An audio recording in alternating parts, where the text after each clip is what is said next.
जी तो dear students, कैसे हैं आप? आई होप आप सब ठीक होंगे। आज के इस वीडियो लेक्चर में हम पढ़ेंगे आपकी बॉडी के अंदर मौजूद ऑर्गन्स, और अगर ये सारे ऑर्गन्स मिलकर काम कर रहे हैं तो हम इसे कहेंगे ह्यूमन ऑर्गन सिस्टम। तो सबसे पहले जान लेते हैं कि आपकी बॉडी में जो है वो कौन कौन से ऑर्गन्स हैं जो कि एक ऑर्गन सिस्टम का जो है काम दे रहे होते हैं। तो सबसे पहले मैं आपको बताऊंगा कि हमारे पास कौन कौन से ऐसे सिस्टम्स हैं जो आपके इस चैप्टर में मौजूद हैं।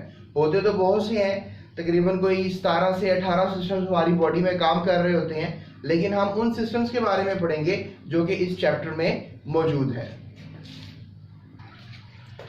जी तो स्टूडेंट्स, अब हम आपसे बात करेंगे कि इस चैप्टर में हमने क्या पढ़ना है। इस चैप्टर में हम पढ़ेंगे अबाउट सिस्टम। जैसे कि मैंने कहा कि बहुत से सिस्टम्स होते हैं, तो सिस्टम में हम पढ़ेंगे कौन सा सिस्टम?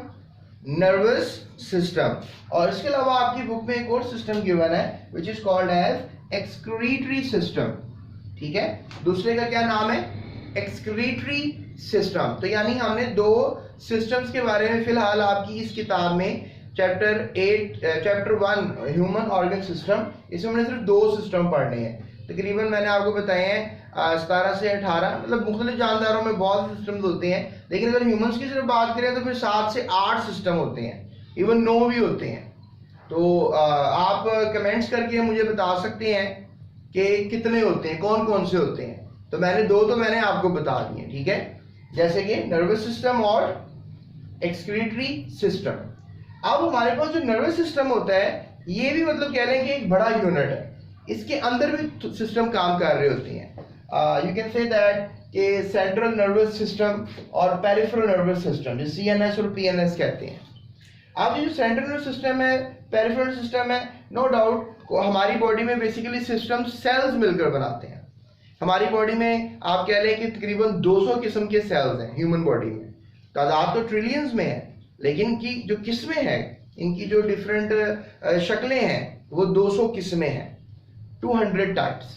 तो उसमें से एक टाइप के बारे में मैं आपको बताऊंगा, यानी ऐसे सेल्स जिन्होंने हमारा नर्वस सिस्टम बनाया है। वो सेल्स कौन से हैं? उनको हम कहते हैं न्यूरॉन्स। क्या कहते हैं उनको हम?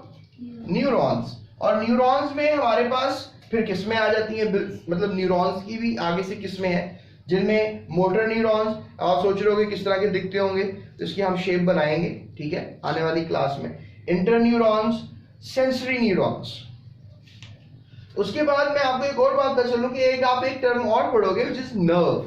तो नर्व में आप कह लो कि ये एक केबल लाइक बंडल्स हैं एक्सॉन्स के। अब आप एक्सॉन सोच रहे होगे क्या होगा, इसके बारे में बात करेंगे जब मैं आपको न्यूरॉन का स्ट्रक्चर बनाना सिखाऊंगा, या मैं आपको मोटर, इंटर, सेंसरी, कोई भी न्यूरॉन का स्ट्रक्चर बनाना सिखाऊंगा। उन सब में एक्सॉन्स होते हैं, डेंड्राइट्स होते हैं, श्वान सेल्स होते हैं, मतलब उसके अंदर भी डिफरेंट स्ट्रक्चर्स होते हैं। तो वो मैं आपको बताऊंगा। तो बहरहाल ये जो एक सेल्स का बंडल है, स्पेशली उनके एक्सॉन्स का बंडल है, उसको हम नाम देते हैं नर्व। ये नर्व्स बहुत इंपॉर्टेंट होती हैं। ये आपकी बॉडी से जो है सिग्नल्स लेकर जाती हैं from one place to another, और इसके अलावा आप कह लें कि they perform so many other functions. तो अभी हम फिलहाल बात करते हैं आपसे सेंट्रल नर्वस सिस्टम की। थोड़ी सी डिटेल में बात करेंगे सेंट्रल नर्वस सिस्टम के ऊपर।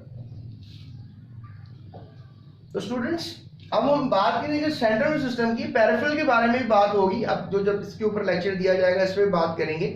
आपने मेरे लेक्चर्स के साथ रहना है। अगर आपने बायोलॉजी का सेक्शन समझना है, साइंस का 8th क्लास का, या आपने केमिस्ट्री का सेक्शन समझना है, या आपने समझना है अपना फिजिक्स का सेक्शन इस किताब का, तो आपने जरा मेरे साथ, मेरे चैनल के साथ रहना है। अभी सब्सक्राइब भी करना है इसको। सब्सक्राइब करने के बाद बेल आइकन को हिट भी करना है, ताकि जब मैं वीडियोस अपलोड करूं तो आपको पता लगे। और आप कमेंट्स भी कर सकते हैं, you can ask different questions. तो मेरे पास टाइम हुआ तो इंशाल्लाह वो भी मैं आपको जवाब दूंगा। तो अब यहाँ पर हमारे पास क्या है? CNS है। तो CNS में जो है वो ब्रेन आ जाता है। अब ब्रेन के फिर आगे से 3 हिस्से हैं।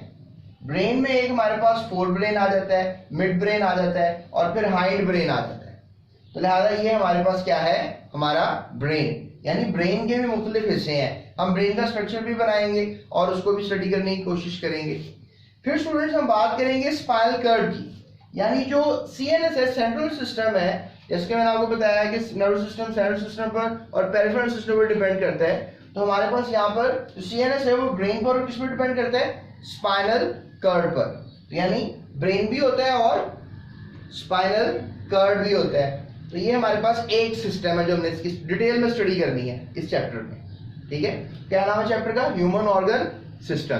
तो लिहाजा हमारे अंदर समझ लें कि ये जो सिस्टम्स है ये चला रहा है हमारा ब्रेन हमारा एक ऑर्गन है।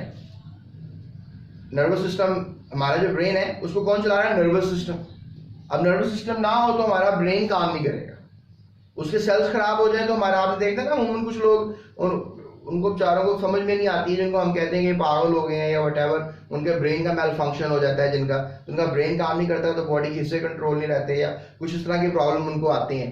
तो लिहाजा आप समझ लो कि नर्वस सिस्टम जो है हमें एक नॉर्मल शख्सियत बनने में क्या करता है, हेल्प करता है। तो लिहाजा अगला सिस्टम है एक्सक्रीटरी सिस्टम। अच्छा, आपकी किताब में सिर्फ ये दो सिस्टम्स के बारे में इसलिए बताया गया क्योंकि यही दो सबसे बेसिक और सबसे इंपॉर्टेंट सिस्टम्स हैं। आपकी बॉडी में मैंने आपको कहा कि 9 सिस्टम्स हैं, बाकी 7 के बारे में नहीं बताया जा रहा, लेकिन इन दोनों के बारे में बताया जा रहा है। इसका मतलब है कि आपको उसको ध्यान से पढ़ना चाहिए, ये इंपॉर्टेंट सिस्टम्स हैं। तो लिहाजा एक्सक्रीटरी सिस्टम की अगर हम बात करें तो उसमें एक्सक्रीटरी सिस्टम में क्या चीजें हमारे मतलब कौन से ऑर्गन्स काम कर रही हैं, उसमें किडनी काम कर रही है, ब्रेन एक ऑर्गन है मैंने आपको बताया, उसके अलावा किडनी एक ऑर्गन है, स्किन एक ऑर्गन है और लंग्स भी एक ऑर्गन है। आपकी बॉडी में एक्सक्रीशन का काम किडनीज कर रही है, लंग्स कर रहे हैं और स्किन भी कर रही है। तो लिहाजा स्किन और लंग्स के बारे में तो डिटेल में यहाँ पे डिस्कशन नहीं है, लेकिन किडनी के बारे में आपकी इस टॉपिक इस चैप्टर के अंदर डिटेल में डिस्कशन मौजूद है। तो लिहाजा उसको हम डिटेल से पढ़ेंगे। तो लिहाजा आज हमने सीख लिया है कि हमारा जो ये चैप्टर है इसमें 2 सिस्टम्स की हमने स्टडी करनी है। पहला सिस्टम है नर्वस सिस्टम और दूसरा सिस्टम है एक्सक्रीटरी सिस्टम। तो लिहाजा अब हम डिटेल में बात करते हैं सेंट्रल नर्वस सिस्टम की, जिसकी हमने बात की थी कि वो फोरब्रेन, मिड ब्रेन और हाइंड ब्रेन पर मुश्तमिल है। तो forebrain, mid brain, hind brain को डेफिनेटली हम सबसे पहले किसकी स्टडी करेंगे, फोरब्रेन की, और इससे रिलेटेड टॉपिक की स्टडी करेंगे, ठीक है। तो चलते हैं पहले टॉपिक की तरफ। तो ये था हमारे इस चैप्टर का introduction and I hope so कि आपको समझ में आ गई होगी कि हमें इस चैप्टर में क्या पढ़ना है और कैसे पढ़ना है। सो अगली वीडियो के लिए मेरे साथ रहिएगा और अगला लेक्चर जरूर सुनिएगा, क्योंकि अगला लेक्चर जो है वो फोरब्रेन पर है और डेफिनेटली न्यूरॉन्स को हम टोटली डिस्कस करेंगे और जानने की कोशिश करेंगे। So that's it, thank you so much. अपना बहुत ख्याल रखिएगा और दूसरों का भी बहुत ख्याल रखिएगा और जाते हुए इस चैनल को सब्सक्राइब लाजमी कर लीजिएगा।